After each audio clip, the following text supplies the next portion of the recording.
Well, hey everybody in Ohio. Um, I know I haven't kept you guys updated or anything like that, but I'm off work right now. I'm about to go plant a grape vine, dump some compost, but um, thought I'd give you guys a look around and maybe, if anything, keep a document of what's going on in my life and stuff. Um, right now I'm sitting on the border of the cultivation farm. So behind me um, is about 30 acres of woods where we do the wood harvesting, cleanup and things like that, fence repair when it needs to be. There's paddocks pretty much everywhere to the left and right over here. These are for the animals. I'm going to show you up there later. But most of these paddocks are connected and everything's you know, got their watering spots and food areas and things like that. So it's Scott and Stephanie really put a lot of time and effort into setting this place up. I'm sure you'll see exactly what I'm talking about. I'm probably not going to put everything on one video, um, but I will walk around, show you guys a little bit. Um, well, I'm going to drive around, not walk around, but yeah, these fancy go-karts we get to drive around in. Um, okay, here we go. I'm gonna, and sorry if the camera's all fucked up. I'm gonna try uh, using it properly, but you'll get a good idea if anything. If something's too flashy, let me know. But here we go.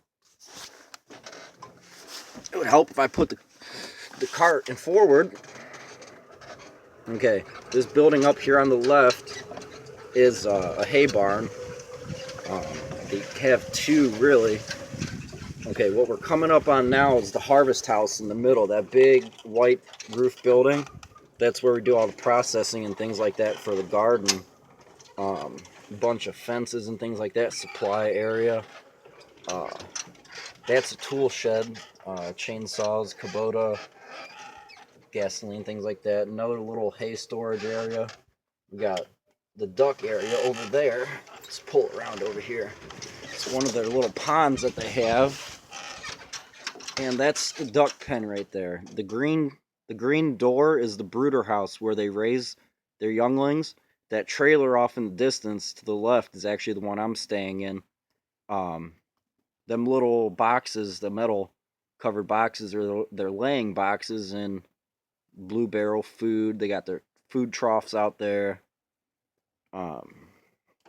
Some plants along the back where they can kind of forage and stuff like that. Right now they have asparagus on the other side of that fence, but I just chopped them all down due to the cold.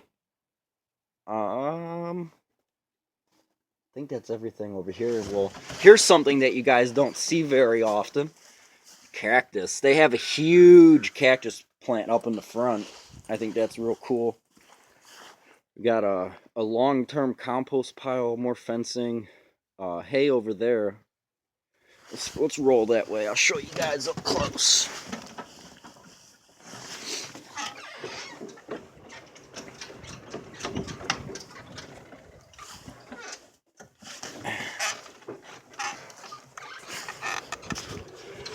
Okay, the long compost pile for the harder shit.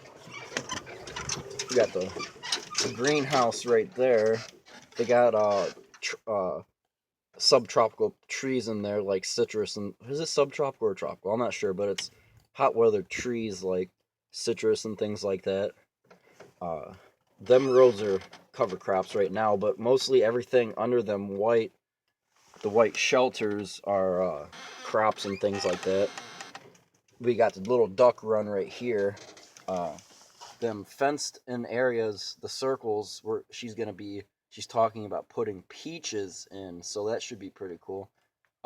Stephanie says they don't do well here, but um, you gotta keep trying. Trees are funny sometimes. Okay, so this is the hay chipper area where we get all of our mulch for covering the beds. Um, that machine right there is the hay chipper. We kind of come over here, grab some hay from underneath this one, feed it in through there, and then it'll come out right there. But here's the pile. We're soon going to be putting the castor bean plants in there too, and here's the leftover asparagus. It makes for a nice fluffy hay. This is just path mulch, where it's like waste hay from the animals and things like that. We go around and collect it, and we put it as the path. Here's where I'm doing the biochar. It's a pretty simple design. I have it dug in there a little deep, but yeah, that's pretty much it. I'll fill it up with stuff from this pile here, what I got covered. Right now I'm trying to burn straight hay. Yesterday I had a successful run with it. Today, not so much. It kind of all burnt out on me, so there's not very much in there.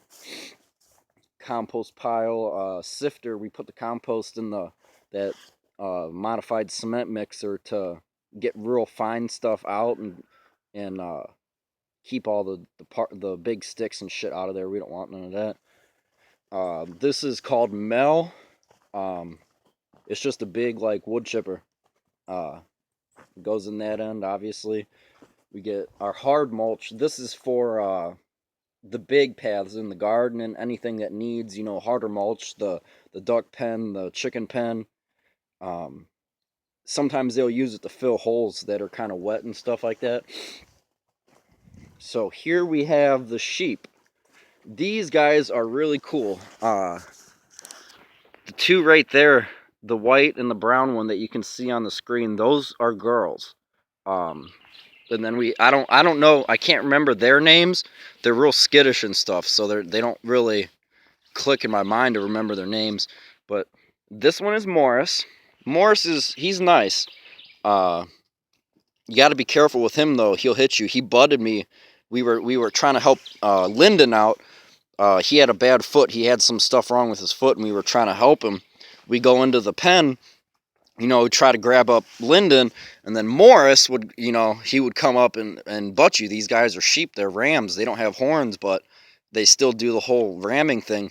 He hit me right in the thigh. Like, I knew it was coming. I knew he was charging me, and he hit me right in the thigh, and like he bounced off and felt it, and now we have a respect. I don't know, something like that. He still gets kind of ornery every once in a while though. But Lyndon's real friendly. Both of these, I believe, were bottle fed, so they're not real skittish and things like that. But they love getting their heads scratched up here where their horns should be. Lyndon especially, he'll come up to you and just put his head on you and want you to rub him. But yeah, they're real nice animals. They've got a lot of their wool and stuff like that. So we got every single paddock, or almost every single paddock, has a hay manger, some kind of shelter with minerals in there. These are real nifty. Scott made these boxes to hold the hay, so when we go around and feed them, it's all there and stuff like that. And this is even real nifty too. He's got all a room for minerals and different stuff. See, this paddock right here that these guys are in extends back to where I started the video. It goes off into the distance that way, and then there's a track that runs that way. Okay. So obviously that's Mel again. I guess this machine was named Mel from one of the people that used to work here. Apparently she was big and a bitch or something like that. I'm not exactly sure, but she left an impression to get named, a machine named after her. Just forest. Okay, so this is where I gotta prepare some stuff. Actually, yeah, I'm just gonna show you around a bit more, and then plant that grape in a little bit. I'm not really too pressed on getting that. So we have some garlic here. Garlic, that's called mullein. It's like cowboy toilet paper. It's actually pretty nifty. It's real soft and stuff. I believe those are some cover crops in those rows there. They return nutrients to the soil and things like that. It's gonna be hard for me to tell you what's under all these, but there's cauliflowers in these, some broccoli back there. I believe those are fava beans, I think is what they called them. And then underneath that canopy, there's majority of the lettuces and some brassicas, I believe. More fava beans over there. Here, this is where we wash the lettuce. It's an old washer, and you put the lettuce in there, you get it wet, and it'll spin it dry. Well, actually, you wash it and it's wet, but then you put it in here and it spins it dry. Tools. This is what they call the office. You got all of your your stuffs, all that good stuff in there. Not gonna go through it all. This in here, I have some red wrigglers, worms, and I also have some trees trying to be sprouted in there. I believe they're peach in there. I don't know if any's gonna come up or not though. So let's go into the greenhouse. I'll show you inside the greenhouse real quick.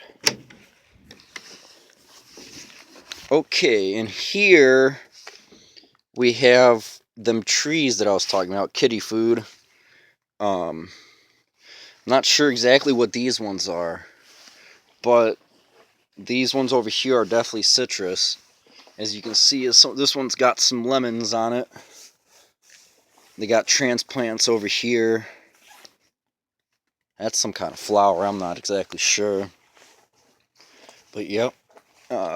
Trees, a heater, because in Texas they still do need heat. It gets cold at nighttime.